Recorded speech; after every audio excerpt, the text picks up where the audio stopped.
Students, आज हम एक नया चैप्टर कर रहे हैं, that is chapter number 10, that is issue of sweat equity shares. Now यहाँ पे चैप्टर का नाम बहुत छोटा सा चैप्टर है, इजी चैप्टर है, 4 मार्क्स का उसका वेटेज है, ठीक है। सो ऑन एन एवरेज एक क्वेश्चन आता है और sweat equity share that is to 4 marks. So chapter number 10 is your SEBI issue of sweat equity share bracket regulation 2002। अच्छा, अभी लेट्स स्टार्ट एंड फर्स्ट तुमको लोग को समझना चाहिए कि बेटा sweat equity share and ESOP में क्या डिफरेंस है, ठीक है। काफ़ी बच्चों को समझ में ही नहीं आता है कि स्वेट इक्विटी शेयर और ईसॉप में क्या डिफरेंस है। स्वेट इक्विटी शेयर जो होता है वो आप सिलेक्टेड ग्रुप ऑफ पीपल को ही देते हो, सिलेक्टेड एम्प्लॉयज़ को ही देते हो। जैसे आप प्रमोटर्स को दे सकते हो, आप डायरेक्टर्स को दे सकते हो, मैनेजिंग डायरेक्टर को दे सकते हो, जो बहुत मेहनत करता है। देख, नाम बोल रहा है बेटा स्वेट, ठीक है, नाम बोल रहा है स्वेट, मतलब जो स्वेट बहाएगा, जो कंपनी के लिए अच्छा काम करेगा, वैल्यू एडिशन करके देगा कंपनी को, उसको ही स्वेट इक्विटी शेयर मिलेगा। एंड ईसॉप क्या होता है ना, ईसॉप एक स्कीम होता है, एक स्कीम है जो यूनिफॉर्मली सारे एम्प्लॉयज़ के लिए बना है। सपोज एक से एक एम्प्लॉई है जो फर्स्ट क्लास है, उसको भी ईसॉप मिलेगा। वाई एम्प्लॉई है वो सेकंड क्लास है, उसको भी ईसॉप मिलेगा। जेड एम्प्लॉई है वो थर्ड क्लास है, उसको भी ईसॉप मिलेगा। सो ईसॉप तो बॉस किसी को भी मिलेगा because it is a scheme uniformly meant to all the employees, ठीक है। But sweat equity share as a name implies, sweat equity share as a name implies, sweat equity share is being given only and only to the person जो तुम्हारे company में value addition करता है। चलो एक example ले लेते हैं।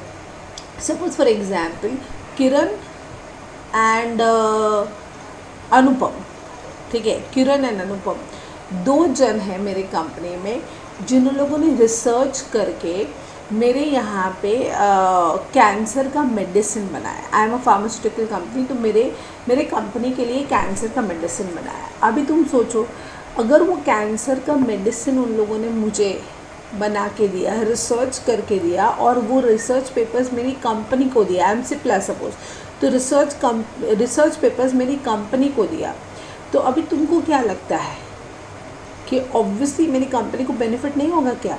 मैं लेके जाऊंगी वो पेपर्स, मैं पेटेंट कराऊंगी, सिप्ला के नाम पे पेटेंट होगा। सो इन शॉर्ट इन लोगों ने मुझे पेटेंट दिया है, इंटेलेक्चुअल प्रॉपर्टी है पेटेंट, ठीक है।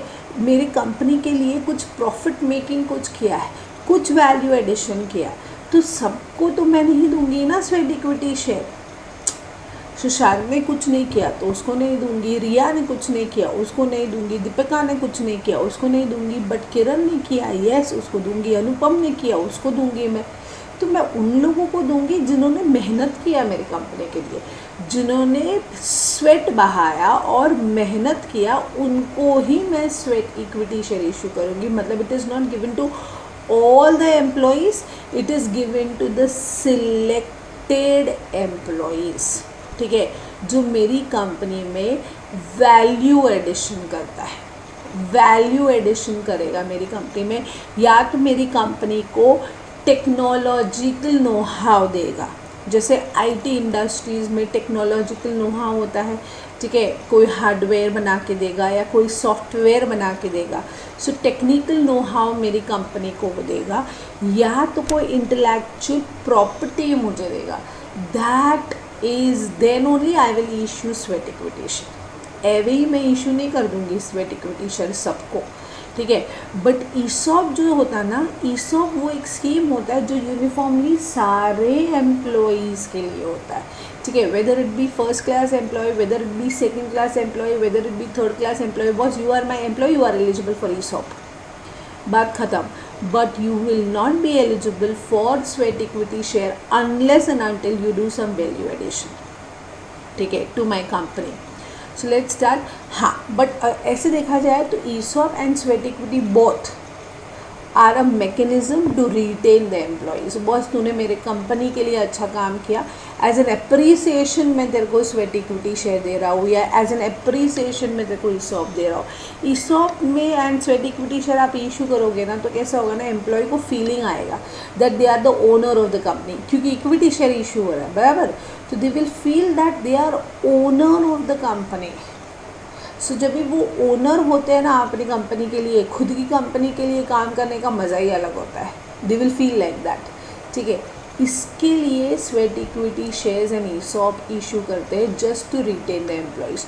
सो अगर तुम मेरा नेक्स्ट स्लाइड देखोगे ना, it is just retention of mechanism के लिए दो मेथड यूज़ करते हैं. One is ESOP and one is sweat equity share. Today we are not going to concentrate on ESOP. Today we are going to just learn about sweat equity share because we are learning about sweat equity share regulations. I hope I am clear till now.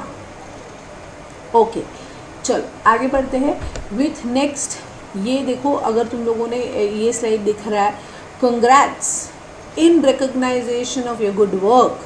The company wants to give. See, in recognition of your good work, आपने बहुत अच्छा काम किया, इसके लिए company को sweat equity share देना है. तो एम्प्लॉय बोलता है thank you for believing me and giving me an opportunity to work with the company. तो वो यहाँ पे कौन किसको इशू कर रहा है sweat equity share? Employer issue कर रहा है. किसको इशू कर रहा है? एम्प्लॉई को इशू कर रहा है for doing the good work. Good work मतलब दैट इज़ वैल्यू एडिशन. या तो इंटेलेक्चुअल प्रॉपर्टी मेरी कंपनी को दिया, या तो राइट्स, टेक्निकल नो हाउ मेरी कंपनी को दिया. कुछ भी दिया यार, दिया ना, तो मेहनत किया, स्वेट बहाया, पसीना बहाया, तो ऑब्वियसली बदले में तेरे को मैंने इक्विटी शेयर इशू किया. ओके, चलो now let's start with the definition. I hope तुमको डिफरेंस समझा है between sweat equity share and ESOP. ठीक है, प्लीज़. अभी तक काफ़ी बच्चों को मैंने देखा है कि उन लोगों को डिफरेंस ही नहीं समझता है between sweat equity and ESOP. But ये पॉइंट्स पे आई होप क्लियर हो गया है कि what is difference between sweat equity and ESOP. I hope. चलो let's start with next. Okay, first we will do sweat equity share का definition. Now what do you mean by sweat equity share? देखो, sweat equity share क्या लिखा है? Means, I am so sorry, means equity share. Means equity share मतलब obviously कौन से shares है बेटा? इक्विटी शेयर्स है. कौन से शेयर्स है बेटा? इक्विटी शेयर्स है. ठीक है, equity shares as are issued by the company. Obviously this equity share are issued by company, वो तो मैंने पहले भी बोला था. टू इट्स किसको इशू करते हैं? डायरेक्टर्स को इशू करते हैं और एम्प्लॉयज़ को इशू करते हैं.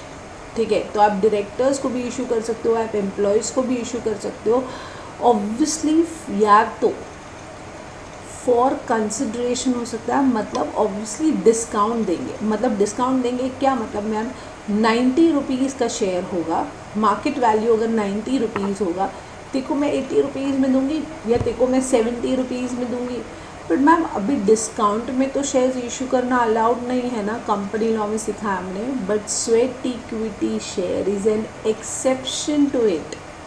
ठीक है, सो अगर आप कंपनी लॉ का सेक्शन देखोगे तो उसमें क्लियरली लिखा हुआ है कि sweat equity share you can issue at discount, allowed है. ठीक है, sweat equity shares can issue at discount. So यहाँ पे देखो, एट डिस्काउंट इशू कर सकते हैं, या तो अदर देन कैश, मतलब हम लोग कैश नहीं लेंगे बदले में.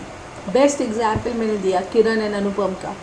उन लोगों ने मेरी कंपनी को कैश नहीं दिया, उन लोगों ने मेरी कंपनी को रिसर्च पेपर्स दिए.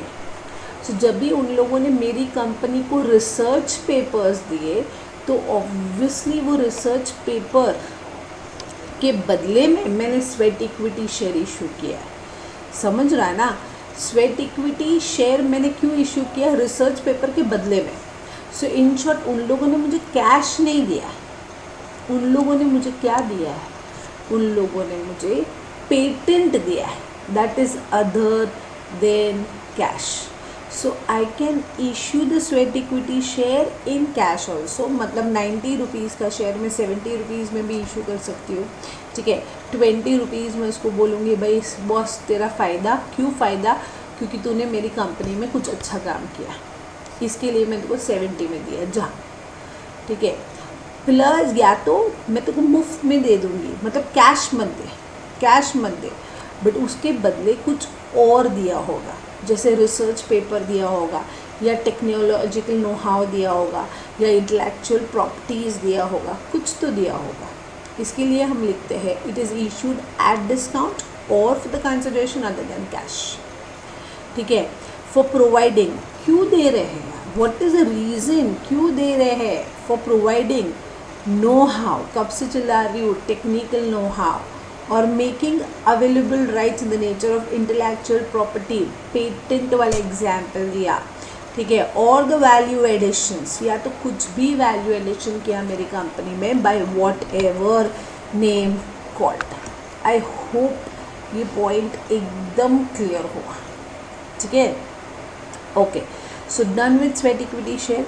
This definition of sweat equity share is in section 2, ठीक है। कंपनीज एक्ट का, हाँ, कंपनीज एक्ट का सेक्शन एंड क्लॉज 88 ऐसे याद रखो, 2 फैट लेडीज 88 और sweat equity share. I hope एकदम क्लियर हुआ डेफिनेशन, ठीक है। तो स्वेट इक्विटी शेयर का डेफिनेशन डन। अभी ये जो हम लोगों का रेगुलेशन है, स्वेट इक्विटी शेयर रेगुलेशन 2002, ये कौन सी कंपनीज़ के ऊपर एप्लीकेबल होगा? मैम आप क्या बात कर रहे हो, अगर सेबी के रेगुलेशंस है, अगर ये सेबी के रेगुलेशंस है तो ऑब्वियसली मैम आप बोल ही रहे हो ना, लिस्टेड कंपनी के ऊपर ही एप्लीकेबल होगा, अनलिस्टेड कंपनी के ऊपर होगा नहीं, correct. It will be applicable to the listed company. तो एप्लीकेबिलिटी देखो बेटा, it is applicable to which company, listed company, ठीक है। तो मैम नॉन एप्लीकेबल किसके ऊपर होगा? Obviously it is not applicable to unlisted company. तो मैम अनलिस्टेड कंपनी के ऊपर कौन से रेगुलेशंस एप्लीकेबल होंगे या कौन सा एक्ट एप्लीकेबल होगा? ऑब्वियसली तुम्हारा कंपनीज एक्ट, तुम्हारा कंपनीज एक्ट 2013 उसके ऊपर एप्लीकेबल होगा। आई होप ये क्लियर हुआ। अच्छा, नाउ अगर तुम्हारी company propose to be listed है, ma'am propose to be listed का मतलब क्या होता है?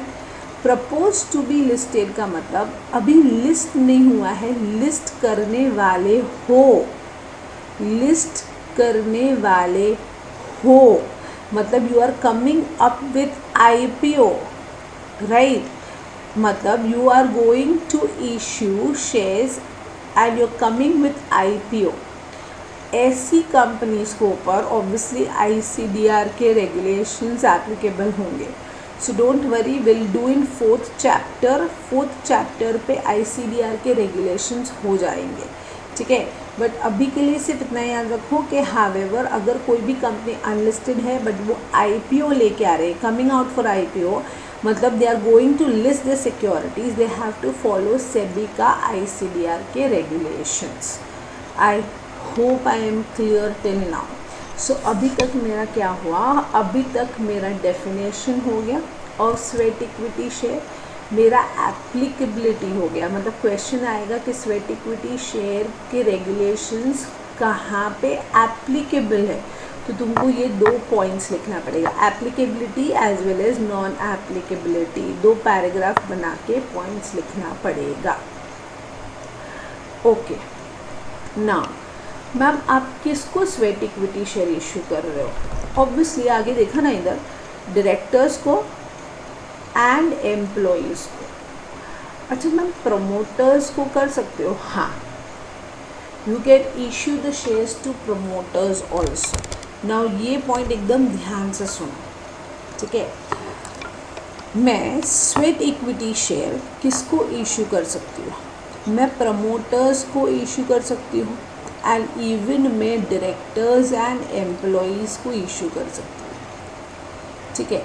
अगर मैं प्रमोटर्स को इशू कर रही हूँ तो मुझे सिंपल मेजॉरिटी चाहिए, मुझे सिंपल मेजॉरिटी चाहिए, ठीक है। सिंपल मेजॉरिटी, सिंपल मेजॉरिटी का मतलब होता है 50% से ज़्यादा भी लोगों ने हाँ बोल दिया तो आप इशू कर सकते हो टू द प्रमोटर। बट अगर मैं डायरेक्टर एंड एम्प्लॉई को इशू करना चाहती हूँ तो मुझे स्पेशल रेजोल्यूशन पास करना पड़ेगा। I have to pass special resolution. So please question ध्यान से पढ़ो। प्रमोटर को करना है तो आपको सिंपल मेजॉरिटी चाहिए, ठीक है। 3 पॉइंट लिखना इधर। फर्स्ट पॉइंट याद रखो, सिंपल मेजॉरिटी चाहिए, सिंपल मेजॉरिटी चाहिए। एंड ईच इशू के लिए ईच रेजोल्यूशन चाहिए, each issue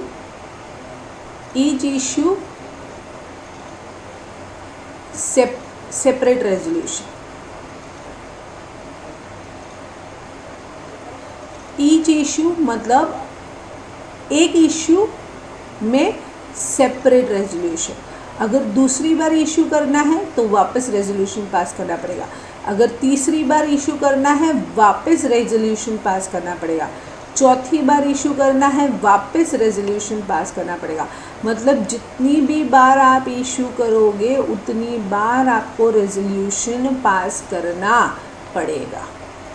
I hope I am clear, ठीक है। सो पहले simple majority plus each issue, मतलब एवरी इशू के टाइम पे आपको एक सेपरेट रेजोल्यूशन पास करना पड़ेगा।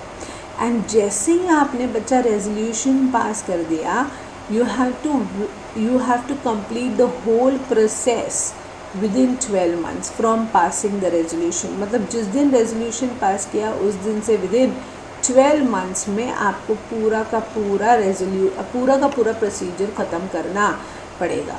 सो अगर तुम लोग को आया कि बॉस प्रमोटर्स के लिए, एक मिनट, हाँ मैं वापस एकदम क्लीन करके वापस एक बार लिखती हूँ सब चीज़। अगर आया प्रमोटर्स के लिए अगर आपको इशू करना है तो कौन से 3 पॉइंट्स आप याद रखोगे, ठीक है। फर्स्ट पॉइंट, मेरे को सिंपल मेजॉरिटी याद चाहिए तुम्हारा, मतलब ये लाइन चाहिए, मुझे सिंपल मेजॉरिटी आपको पास करना पड़ेगा, ठीक है। सेकंड मुझे चाहिए कि बॉस आपको each issue separate resolution pass करना पड़ेगा, मतलब हर एक इशू के लिए अलग अलग रेजोल्यूशन पास होना चाहिए। एंड थर्ड, जैसे ही आपने रेजोल्यूशन पास किया बेटा, विद इन 12 months आपको सारा प्रोसीजर काम ख़त्म करना चाहिए। Done, okay. नाउ मैम, अगर सपोज आपको डायरेक्टर्स या तो आपको एम्प्लॉयज़ को इशू करना है तो आपको क्या करना पड़ेगा बेटा, आपको है ना स्पेशल रेजोल्यूशन पास करना पड़ेगा, ठीक है। आप स्पेशल रेजोल्यूशन पास कराओ फ्रॉम द मेंबर्स। ऑब्वियसली जब भी स्पेशल रेजोल्यूशन पास करना पड़ेगा तो नोटिस तो देना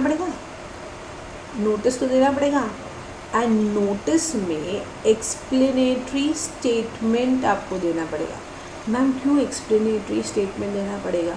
क्योंकि अगर आपने पढ़ा होगा, ठीक है, आपने पढ़ा होगा, अगर सपोज मान लो कंपनी लॉ में 2 बिजनेसेस होते हैं। एक बार देख लो क्या होता है, एक ऑर्डिनरी बिजनेस होता है एंड एक स्पेशल बिजनेस होता है। कंपनी लॉ में है ये ordinary business and special business. Ordinary business कौन सा होगा? अड्डा, ऐसे याद रखो, अड्डा का मतलब होता है approval of accounts first, second declaration of dividend, appointment of directors and appointment of auditors, ठीक है। सो ये जो 4 है, ठीक है, अड्डा के अलावा कुछ भी होगा, कुछ भी, वो स्पेशल बिजनेस। अड्डा के अलावा कुछ भी, वो स्पेशल बिजनेस। आई होप ये समझा, ठीक है। जब भी आप नोटिस भेजते हो टू डिस्कस ऑर्डिनरी बिजनेस तो आपको explanatory statement is not required. तो यहाँ पे no explanatory statement is required, no explanatory statement is required. ठीक है, आपको सिर्फ नोटिस भेज देना है कि बॉस हम लोग को ये डिस्कस करना है, बात खत्म हो गई, एक एक लाइन का नोटिस हो जाएगा, बात खत्म हो गई। No explanatory statement is required. But जब भी मैं स्पेशल बिजनेस कुछ डिस्कस करना चाहती हूँ मीटिंग में और उसके लिए रेजोल्यूशन पास करना चाहती हूँ, तो ऑब्वियसली आपको मेंबर्स को एक्सप्लेनेटरी स्टेटमेंट अटैच करना पड़ता है साथ में। क्यों अटैच करना पड़ता है? क्योंकि लॉ बोलता है कि स्पेशल बिजनेस के लिए एक्सप्लेनेटरी स्टेटमेंट अटैच करना पड़ेगा। एंड उसके पीछे भी लॉजिक है बेटा। देखो, अप्रूवल ऑफ अकाउंट्स, अरे भाई तुम्हारे अकाउंट है, तुम आके अप्रूव नहीं करोगे तो पड़ोसी आके अप्रूव करेंगे, उसमें क्या एक्सप्लेनेशन रिक्वायर्ड? डिविडेंड तुमको मिलने वाला है, हमको तो नहीं मिलने वाला है। तुम डिविडेंड अप्रूव नहीं करोगे तो फिर कहाँ से मिलेगा तुमको? डायरेक्टर्स, ऑब्वियसली तुम आके काम नहीं करने वाले हो, डायरेक्टर्स आके काम करने वाले तुम्हारे बिहाफ पे, तो तुम डायरेक्टर्स को अपॉइंट नहीं करोगे तो कौन करेगा? एंड तुम आगे बुक्स ऑफ अकाउंट चेक नहीं करने वाले, ऑडिटर्स चेक करने वाले हैं, तो ऑडिटर्स को तुम अपॉइंट नहीं करोगे तो क्या होगा? तो इन शॉर्ट ये सारे बिजनेसेस ऐसे हैं जिसमें एक्सप्लेनेशन रिक्वायर्ड ही नहीं है। बट इसके अलावा जो भी बिजनेस होता है ना, उसमें आपको एक्सप्लेनेशन देना पड़ेगा मेंबर्स को, बस ये करना क्यों है। जैसे change of name, special business हुआ, देखो क्यों स्पेशल बिजनेस बेटा अड्डा में नहीं आता है, इसके लिए वो स्पेशल बिजनेस हुआ। ठीक है, अगर अड्डा में नहीं आएगा तो वो स्पेशल बिजनेस होगा, इतना याद रखो। तो उसमें आपको एक्सप्लेनेशन देना पड़ेगा, बॉस अभी आपका कंपनी का नाम प्रकाश लिमिटेड है, अभी आपको सनलाइट लिमिटेड क्यों करना है? तो दो एक्सप्लेनेशन, क्योंकि बॉस हम इंटरनेशनल जाएंगे, अगर इंटरनेशनल में प्रकाश वर्ड अच्छा नहीं लगता है, इसके लिए हम लोगों ने सनलाइट लिमिटेड कर दिया। Whatever may be the reason. Authorise capital increase करना है, क्यों ऑथराइज कैपिटल इंक्रीज़ करना है? क्योंकि मेरे को फैक्ट्री स्टार्ट करना है सिलवास में, तो मुझे और फंड्स की ज़रूरत है, इसके लिए मैं ऑथराइज कैपिटल रेज कर रही हूँ। तो इसके लिए एक्सप्लेनेटरी स्टेटमेंट अटैच करना कंपलसरी है if you are going to discuss some special business in the meeting. Okay, so अभी चलो come to the sweat equity share का पार्ट। स्वेट इक्विटी शेयर में आप डायरेक्टर्स एंड एम्प्लॉयज़ को देते हो, तो पहले तो सोचो, issue of sweat equity share ordinary business है या स्पेशल बिजनेस? ऑब्वियसली मैम अड्डा में नहीं आता ना, तो स्पेशल बिजनेस है, तो एक्सप्लेनेटरी स्टेटमेंट अटैच होना चाहिए, करेक्ट। अभी ये एक्सप्लेनेटरी स्टेटमेंट में क्या क्या लिखा होना चाहिए वो मैं आऊँगी, वो टाइम आएगा तभी मैं आऊँगी, बट अभी के लिए सिर्फ इतना याद रखो, स्पेशल रेजोल्यूशन पास करने के लिए नोटिस देना पड़ता है, और नोटिस के साथ साथ एक एक्सप्लेनेटरी स्टेटमेंट भी अटैच करना पड़ता है। आई होप क्लियर हुआ, डन, ओके। सो वापस बोल रही हूँ, प्रमोटर्स को अगर इश्यू करना है तो आपको ये 3 पॉइंट्स याद रखने हैं, और डायरेक्टर्स एंड एम्प्लॉयज़ को इश्यू करना है तो आपको स्पेशल रेजोल्यूशन पास करना पड़ेगा, उसके लिए आपको नोटिस देना पड़ेगा, और नोटिस के साथ आपको एक्सप्लेनेटरी स्टेटमेंट अटैच करना पड़ेगा। ओके, समझा मैम? चलो अभी आगे बढ़ते हैं with one more point. Suppose तुमको अगर अनुपम एंड किरण वाला एग्जाम्पल याद है, ठीक है, एक ही लिखती हूँ, अनुपम एंड किरण। उन लोगों ने मुझे, पता है तुम लोग को याद है, उन लोगों ने मुझे रिसर्च पेपर दिया था, ठीक है, मेडिसिन्स उन लोगों ने कैंसर का मेडिसिन बनाया, तो कैंसर के मेडिसिन्स के रिसर्च पेपर्स उन लोगों ने मुझे दिए थे। मतलब इन शॉर्ट इन लोगों ने मुझे बोला था बस आप पेटेंट करा लो। आई होप पता है तुम लोग को व्हाट इज़ पेटेंट है, आप पेटेंट करा लो। ओके, तो मैं पेटेंट करके ऑब्वियसली मुझे बैलेंस शीट में एंट्री तो पास करना पड़ेगा ना, तो मुझे वैल्यूएशन ऑफ पेटेंट तो कराना पड़ेगा। तो जब भी कोई इंटेलेक्चुअल प्रॉपर्टी राइट्स वो कोई एम्प्लॉय देता है तो आपको उसका वैल्यूएशन कराना पड़ता है। तो valuation of intellectual property rights, ठीक है, सो वैल्यूएशन करोगे तो ही पता चलेगा ना पेटेंट का वैल्यू कितना है, 5 लाख, 10 लाख, 20 लाख। तो मुझे तभी पता चलेगा कि बॉस मुझे अनुपम और किरण को कितने अमाउंट ऑफ शेयर्स इशू करने हैं। तो ऑब्वियसली वैल्यूएशन ऑफ आईपीआर का भी एक पॉइंट याद रखना पड़ेगा। इसमें ना बहुत इजी है, कैसे याद रखोगे, हार्डली 3 पॉइंट याद रखना, ठीक है, 3 पॉइंट्स, हार्डली 3 पॉइंट्स याद रखना। पहले तो वैल्यूएशन कौन करता है, who does the valuation? Obviously merchant banker. Merchant banker को अपॉइंट करना पड़ेगा, मतलब ऐसे लिखने का, the company has to appoint a merchant banker for the valuation of IPR, ठीक है। अभी what do you expect, merchant banker को क्या सब आता होगा? डॉक्टर है क्या वो कि उसको मेडिसिन कैसे कैलकुलेट करने का, उसका पेटेंट कितना है, उसका वैल्यू कितना है, मार्केट में जाएगा तो कितना पैसा कमा के लेके आएगा? ऑब्वियसली इतना सब तो नहीं पता चलेगा उसको। तो मर्चेंट बैंकर चाहे तो if he wish to do so they can appoint experts, they can also appoint experts or they can take the help of the expert. अगर सपोज मान लो अपॉइंट नहीं लिखना है, you can write they can take the help of the expert, ठीक है। सो यहाँ पे वो क्या कर सकते हैं, किसी का हेल्प ले सकते हैं। किसका हेल्प ले सकते हैं? ऑब्वियसली एक्सपर्ट्स का हेल्प ले सकते हैं, एक्सपर्ट्स का हेल्प ले सकते हैं। तो first point, who does valuation of IPR, that is merchant banker. Second point, and merchant banker चाहे तो they can take the help of experts, experts का हेल्प ले सकते हैं। And third, obviously merchant banker एक वैल्यूएशन रिपोर्ट बनाता है, वो valuation report should be certified, ठीक है, सर्टिफाई करेगा। कौन सर्टिफाई करेगा? Practising chartered accountant. Company secretary नहीं आएगा इधर, सिर्फ चार्टर्ड अकाउंटेंट आएगा, क्योंकि ये certification as per accounting standard होता है। सो अकाउंट्स में चार्टर्ड अकाउंटेंट इम्पॉर्टेंट होता है, और लॉ देखा जाए तो ऑब्वियसली कंपनी सेक्रेटरी ज़्यादा इम्पॉर्टेंट होता है। तो यहाँ पे सर्टिफिकेशन है रिलेटिंग टू अकाउंटिंग स्टैंडर्ड, इसके लिए it is been certified by a practising chartered accountant, ठीक है। सो 3 पॉइंट्स होंगे।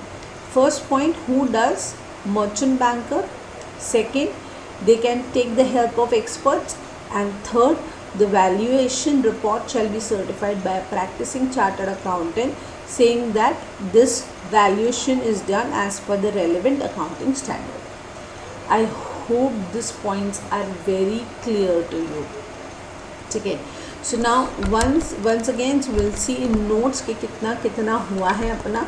देखो मेरा यहाँ हो गया introduction part, very important. Introduction part में मेरा डेफिनेशन का जो पार्ट था बेटा, एक मिनट, मेरा डेफिनेशन का पार्ट था वो हो गया।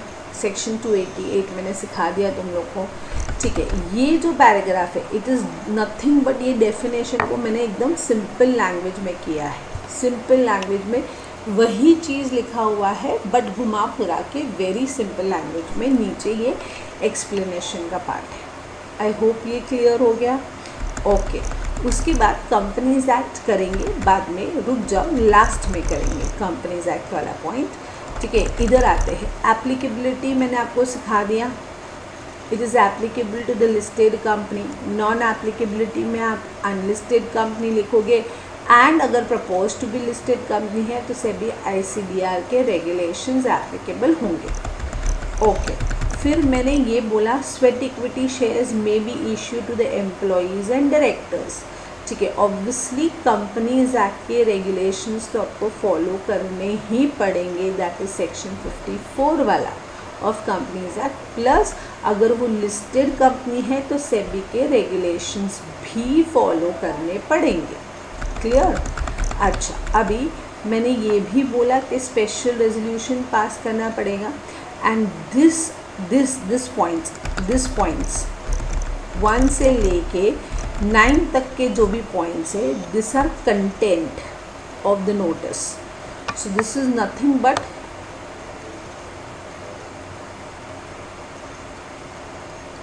Content of notice.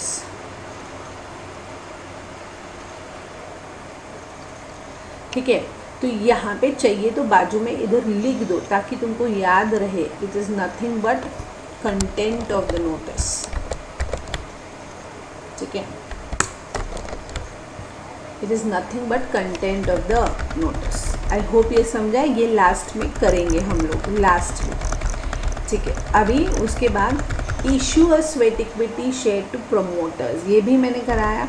ठीक है, इसमें 3 पॉइंट्स याद रखने का बोला था. फर्स्ट मैंने बोला simple majority of the share holders in the general meeting.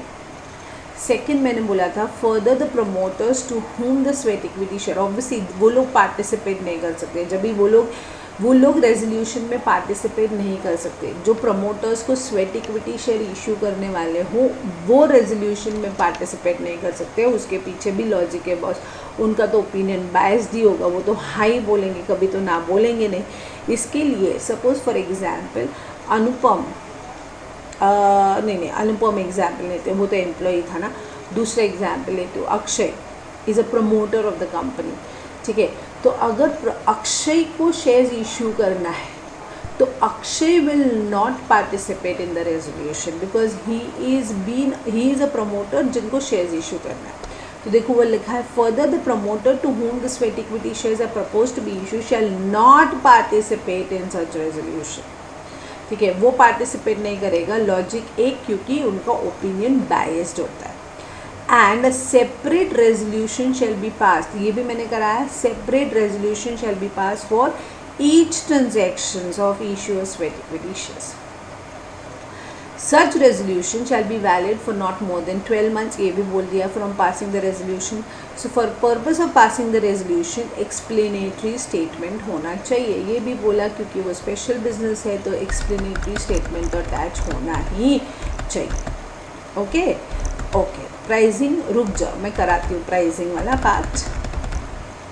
जितना पहले हो गया वो देख लेते हैं. वैल्यूएशन ऑफ इंटेलेक्चुअल प्रॉपर्टीज़, मैंने बोला इसमें सिर्फ 3 पॉइंट याद रखना है. फर्स्ट पॉइंट मैंने बोला है कि ऑब्वियसली जो भी इंटेलेक्चुअल प्रॉपर्टी है या तो टेक्निकल नो हाउ है उसके लिए should be carried out by a merchant banker. So obviously valuation कौन करेगा? Merchant banker. But merchant banker may consult, may consult मतलब may take the help of experts and valuers अगर उनको ऐसा लगता है तो. ठीक है, क्योंकि उनका इंडस्ट्री नहीं है, उनको समझ में नहीं आएगा तो ऑब्वियसली वो एक्सपर्ट्स एंड वैल्यूअर्स के हेल्प ले सकते हैं, उनसे कंसल्ट कर सकते हैं. और जो भी वैल्यूएशन रिपोर्ट बनता है वो एक इंडिपेंडेंट चार्टर्ड अकाउंटेंट सर्टिफाई करेगा. इंडिपेंडेंट का मतलब होता है कि जो कंपनी से रिलेटेड ना हो. जैसे फॉर एग्जांपल अगर मेरे हस्बैंड की कंपनी का इंटेलेक्चुअल प्रॉपर्टी का वैल्यूएशन हो रहा है तो मैं नहीं साइन कर सकती हूँ. मैं एज अ चार्टर्ड अकाउंटेंट मैं सर्टिफिकेट नहीं दे सकती हूँ क्योंकि ऑब्वियसली मेरा ओपिनियन बायस्ड होगा. I am related to my husband and obviously मेरे हस्बैंड की कंपनी है तो मेरा ओपिनियन बायस्ड हो जाएगा तो मैं वो नहीं कर सकती हूँ. So it is clearly written, it is an independent chartered accountant कि क्या लिखा होता है वो सर्टिफिकेट में that the valuation is done as per the relevant accounting standard. I hope ये क्लियर हो गया. ठीक है, सो यहाँ से मेरा अभी अकाउंटिंग ट्रीटमेंट से बाकी है. क्लियर? ओके, चलो लेट्स स्टार्ट. एक बार इधर मैंने प्रमोटर्स वाला करा दिया, वैल्यूएशन मैंने करा दिया. ठीक है, now we will start with accounting treatment.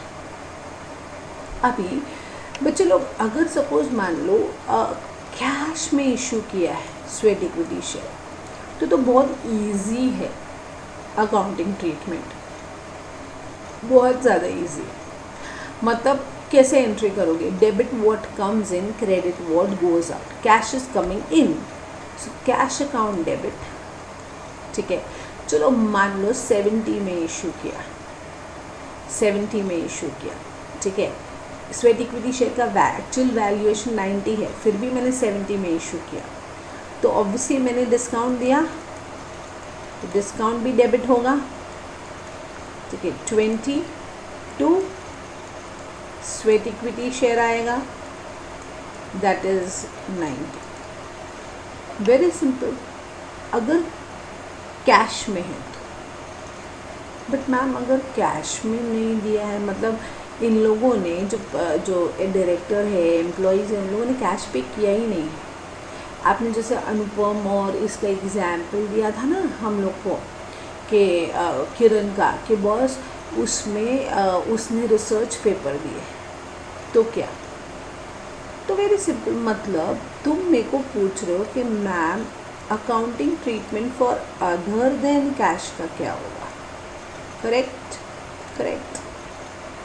तो वही तो लिखना है हमको, अदर देन कैश, मतलब नॉन कैश का अकाउंटिंग ट्रीटमेंट करना है हमको। कैश का तो करना ही नहीं, क्योंकि वो तो बहुत ईजी है, तो वो तो किसी को भी आएगा। तो कैश का तो है ही नहीं, करना ही नहीं है, लिखना भी नॉन कैश का है तुमको।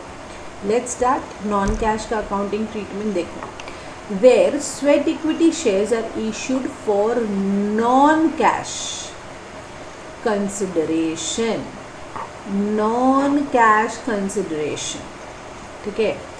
Such non-cash consideration shall be treated in books of account as follows. Very simple, very simple. देख, कैश का कैसा था मैम? कैश का तो ऐसा था, cash to sweat equity share. Obviously discount मैंने इग्नोर किया अभी। Cash to sweat equity share, ठीक है। तो कैश की जगह पे स्वेट इक्विटी शेयर ना, ये तो सेम रहेगा टू स्वेट इक्विटी शेयर, क्योंकि मैंने sweat equity share. But cash की जगह पे ऑब्वियसली उन लोगों ने मुझे रिसर्च पेपर दिए, मैंने पेटेंट कराया, तो इंस्टेड ऑफ कैश मैं असेट अकाउंट को डेबिट करूँगी, सिंपल। तो इंस्टेड ऑफ कैश मैं असेट्स में डेबिट करूँगी, asset to sweat equity share. Obviously ये कौन सा? पेटेंट वाला एग्जाम्पल, सिंपल। सो देखो क्या लिखा है, where the non cash consideration takes a form of depreciable and amortized. Depreciation word is used for tangible assets, okay, tangible assets, and amortized is a word used for intangible assets, ठीक है। It shall be carried to the balance sheet of the company. मैंने बोला ना balance sheet में कर दो, patent को debit करो। सपोज 5 लाख का वैल्यूएशन किया हम लोगों ने पेटेंट का, to 5 lakh sweat equity share. I hope I am clear, okay. अभी कभी कभी ये एग्जाम्पल कौन सा है बेटा? अनुपम एंड किरण वाला एग्जाम्पल, ठीक है। अभी कभी कभी क्या होता है, सपोज फॉर एग्जाम्पल दूसरा एक और एग्जाम्पल ले लेते हैं, ठीक है। सुशांत एंड रिया,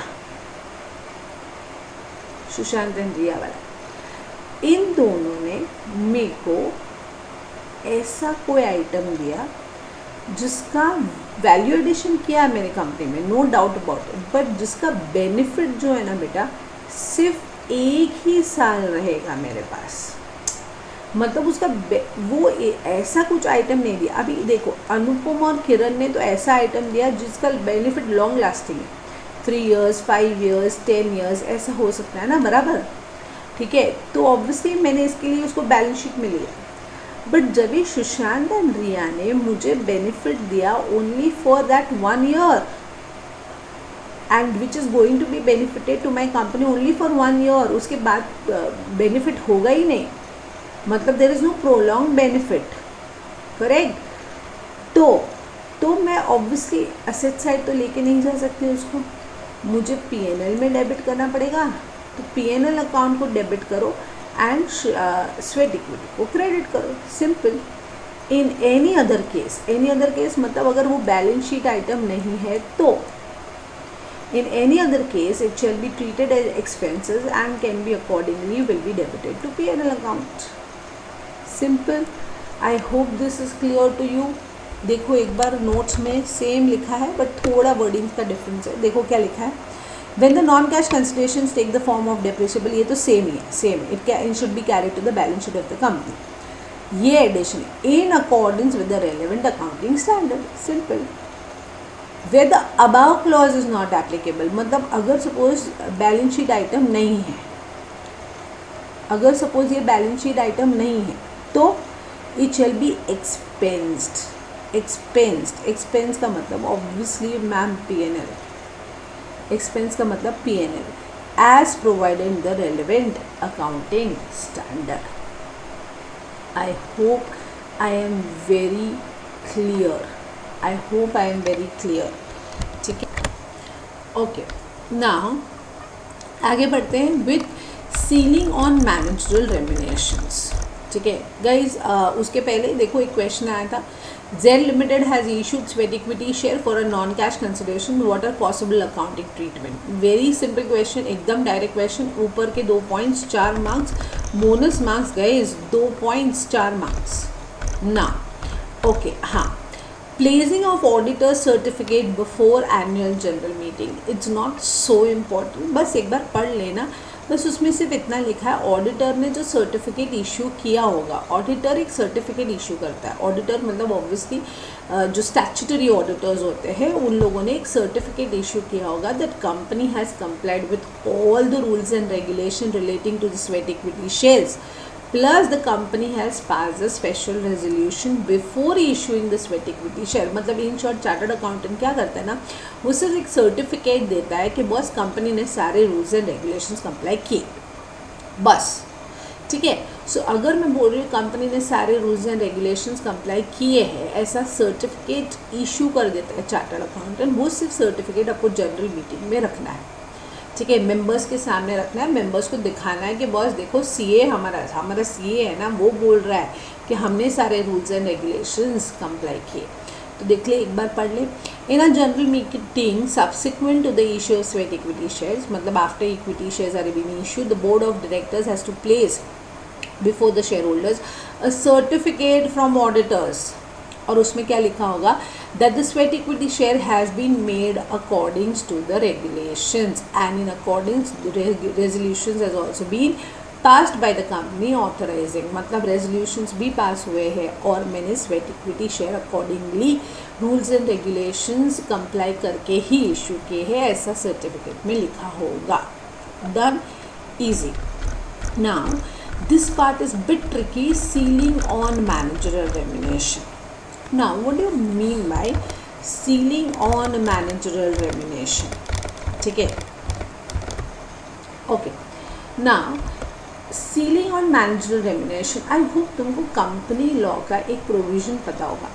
ठीक है, कंपनी लॉ में कैसा है ना, एक मैनेजरल रेम्युनरेशन पे सीलिंग लिमिट दिया हुआ है। ऑब्वियसली पूरा एक टेबल है तुम लोग के लिए, बट मुझे वो पूरा टेबल सिखाने की ज़रूरत नहीं है, मुझे वो ज़रूरत ही नहीं है। बट अगर तुम ओवरऑल रेम्युनरेशन बोलो तो ओवरऑल रेम्युनरेशन मैक्सिमम आप मैनेजर्स एंड डायरेक्टर्स को 11% ऑफ नेट प्रॉफिट, ये आप रेम्युनरेशन दे सकते हो। किसको? Managers and director. This is a maximum limit. ठीक है, इसको हम ओवरऑल लिमिट बोलते हैं। उसको हम कौन सा लिमिट बोलते हैं बेटा? ओवरऑल लिमिट बोलते हैं कि बॉस इससे ज़्यादा तो हम आपको स्वेट इक्विटी शेयर इससे ज़्यादा तो हम आपको रेम्युनरेशन नहीं देंगे। ये लिमिट है जो कंपनी लॉ ने डिसाइड किया। अज्यूम करते हैं मेरा अगर नेट प्रॉफिट 1 लाख है, मेरा नेट प्रॉफिट 1 लाख है, तो अगर मैं 1 लाख का 11% करूँ तो 11,000 हुआ। ठीक है, सो मैं मैनेजर्स एंड डायरेक्टर को 11,000 रुपीज़ से ज़्यादा रेम्युनरेशन नहीं दे सकती। मतलब मेरा मैक्सिमम रेम्युनरेशन मैं दे सकती हूँ सारे मैनेजर्स एंड डायरेक्टर्स को कितना बेटा? 11,000। अच्छा, ओके, सो या आई होप इतना पॉइंट तुमको समझा है। तो यहाँ पे अगर मैं स्वेट इक्विटी शेयर इशू कर रही हूँ, ठीक है, टू एनी डायरेक्टर और मैनेजर को, तो मुझे मैनेजर रेम्युनरेशन का लिमिट ध्यान में रखना पड़ेगा। मतलब मेरे एग्जाम्पल के हिसाब से मैं ₹11,000 से ज़्यादा के स्वेट इक्विटी शेयर इश्यू नहीं कर सकती हूँ, बट कंडीशन, 2 कंडीशन सेटिस्फाई होने चाहिए तो ही ये सीलिंग ऑन मैनेजर रेम्युनरेशन का प्रोविजन एप्लीकेबल होगा, अदरवाइज नहीं। देखो बीच में मैंने एंड लिखा है इतना बड़ा, और नहीं लिखा है, मतलब ये कंडीशन भी सेटिस्फाई होना चाहिए, ये कंडीशन भी सेटिस्फाई होना चाहिए। पहला कंडीशन है कि sweat equity shares are issue to the director and the manager of the company. मतलब मैम एम्प्लॉय को इशू किया है तो ये प्रोविज़न एप्लीकेबल नहीं होगा, करेक्ट, ये प्रोविज़न एप्लीकेबल नहीं होगा। If you are issuing to director and manager then only manager remuneration picture में आएगा, लॉजिक है। एम्प्लॉयज़ को तो आप सैलरी देते हो, आप मैनेजर रेम्युनरेशन थोड़ी दोगे, आप समझे कि नहीं? एम्प्लॉयज़ को तो आप सैलरी देते हो। आई होप क्लियर हुआ, ठीक है। तो सीलिंग ऑन मैनेजर रेम्युनरेशन का प्रोविजन कभी एप्लीकेबल होगा when you issue sweat equity shares to the directors और मैनेजर। लॉजिक मैंने सिखाया because it is a managerial remuneration, तो आप एम्प्लॉयज़ को मैनेजरल रेम्युनरेशन नहीं देते हो, आप डायरेक्टर्स एंड मैनेजर को ही मैनेजरल रेम्युनरेशन देते हो।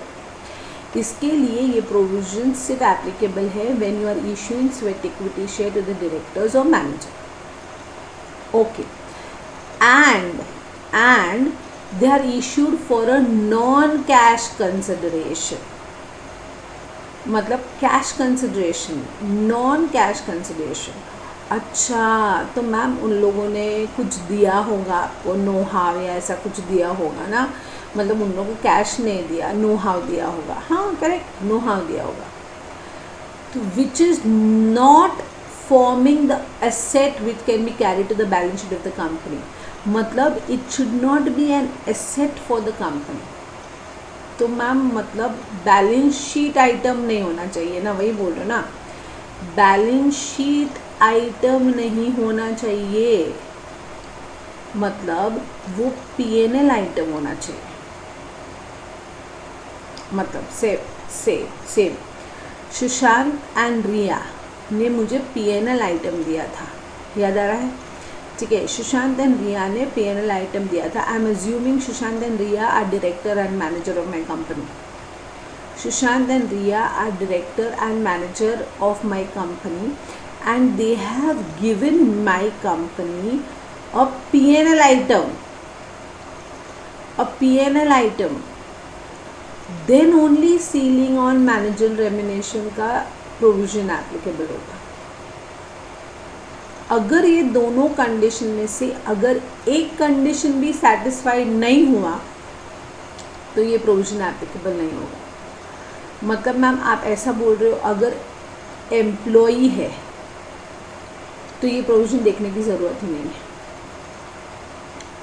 Okay ma'am, director and manager है एंड उन लोगों ने हमको जो दिया है वो एसेट आइटम है, मतलब बैलेंस शीट आइटम है, तो भी ये प्रोविजन देखने की ज़रूरत नहीं है। अच्छा, तो मैम अगर डायरेक्टर एंड मैनेजर को आपने स्वेट इक्विटी शेयर इशू किया एंड उन लोगों ने वो पीएनएल आइटम में डेबिट किया, मतलब एक्सपेंस आउट किया हुआ है, तो ही सीलिंग ऑन मैनेजर रेम्युनरेशन देखना है, अदरवाइज नहीं।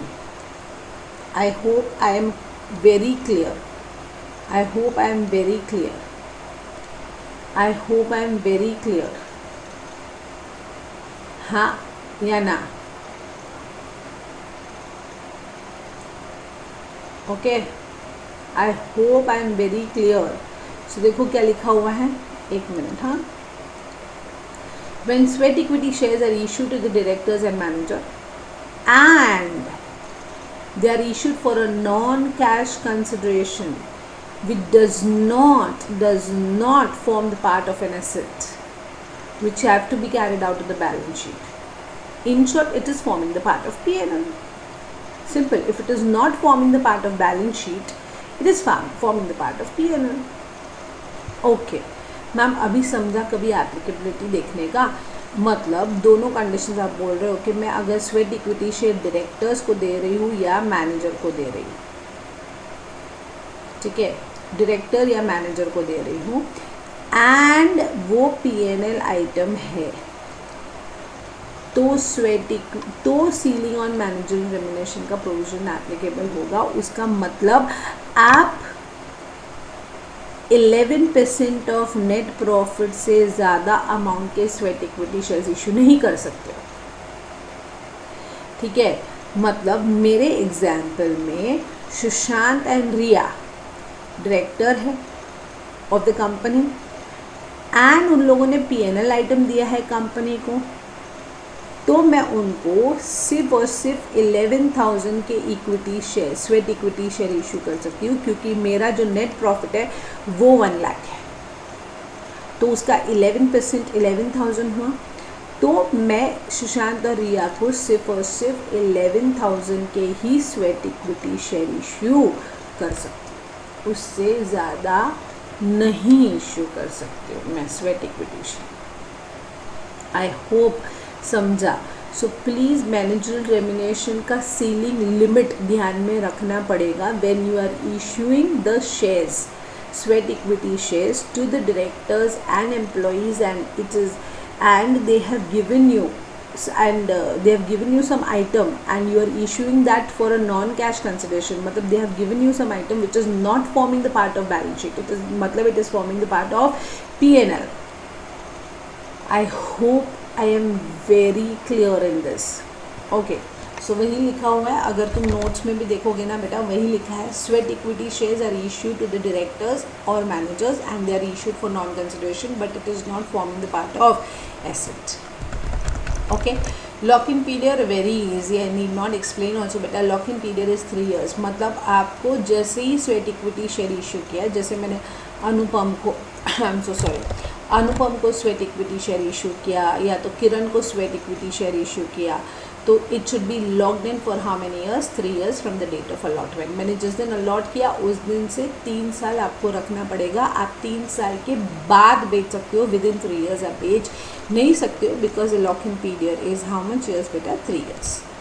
I hope this all points are very clear, ठीक है।